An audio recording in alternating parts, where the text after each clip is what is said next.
Scores of Houstonians have made the trip back to the nation's capital for the dedication of the newest monument on the Mall. But even as they join in celebrating the life of Dr. Martin Luther King Jr., many may not know about his last trip here to our city and how he was treated. It may be one of the greatest stories never told. There were a lot of people turned their backs on Dr. King when he was here, and many of them happened to be ministers. Deloitte Parker of Shape Center tells these seniors about when Martin Luther King Jr. came to Houston in October of 1967. Parker was a 20-year-old student then, and he remembers trying to give away tickets to a concert that should have been a blockbuster. Harry Belafonte, Aretha Franklin, Dr. King, I mean, all those people were there, you know, in the Coliseum, and they were able to touch, you know, base with them and see them and hear them. So young people were more receptive from what I experienced.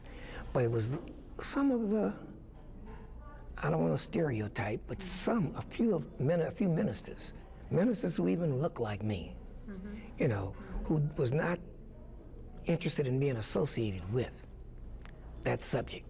So why didn't people come? But Dr. King was not very popular among certain groups because he was against the Vietnam War. That's right. And how would you dare be against the Vietnam War? That's anti-American. Skipper Lee Frazier was a young DJ. He recalls another reason. But back in those days, they spread the rumor, J. Edgar Hoover, that Martin Luther King was a communist. But they spread that rumor, and these ministers backed away from it. Except for a few. Bill Lawson is the only minister still alive in this picture, which was taken during that visit. As head of the local chapter of King's Southern Christian Leadership Conference, he recalls the sit-ins at lunch counters and the protest marches by students. But in 1967, the climate had changed, and now King himself had to take to the streets. He ended up on the back of a truck with 2 or 3 other people going through the streets, particularly through TSU and U of H, trying to get people to come by giving them tickets. He still had a hard time filling up the Coliseum. We had to get the word out on radio, R&B radio, and that's how we advertised the fact that Dr. King was going to come to town. He was going to be at the Rice Hotel. So we attended, all the DJs, because all the week we were saying he's coming.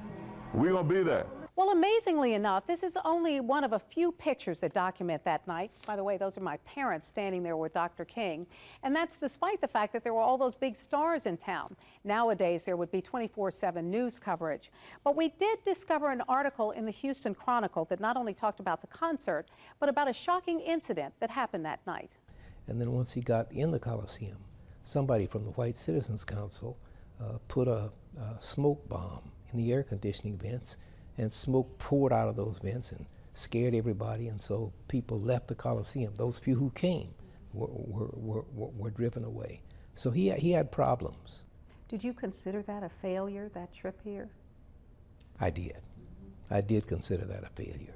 Did you feel as though it was a personal failure for you, or was it more a personal failure for the city of Houston? Well, I was frankly ashamed of Houston. But I didn't take it personally. I knew that this was a man who was carrying a controversial message, and I knew that there would naturally be rebellion against that message. But I knew also that the chief problem was that the black power structure had been poisoned. Like anybody, I would like to live a long life. Longevity has its place. But I'm not concerned about that now. I just want to do God's will. And He's allowed me to go up to the mountain. And I've looked over and I've seen the promised land. I may not get there with you, but I want you to know tonight that we as a people will get to the promised land. 6 months later, King was dead. It's a moment no one over a certain age can forget. That was a sad moment. How did you feel personally? Oh, it hurt. And that shook me that night when I heard it. I cried like a baby. And I just remember just losing it. I mean, I just went to pieces. Even though that last visit by King still pains Lawson, now it's come full circle. And how do you think you're going to feel that day when you get a chance to finally see this memorial? I will be very emotional. I will try not to be tearful, but I suspect that as I look back over these 56 years, I will be tearful. The dedication has been a reunion of sorts for some of the nation's greatest civil rights leaders. We'll get a chance to talk to some of the people who knew Dr. King best when Crossroads returns. He's not there just because he's black. He's there because he led the third revolution to make America great. And he's the only one who did it without violence.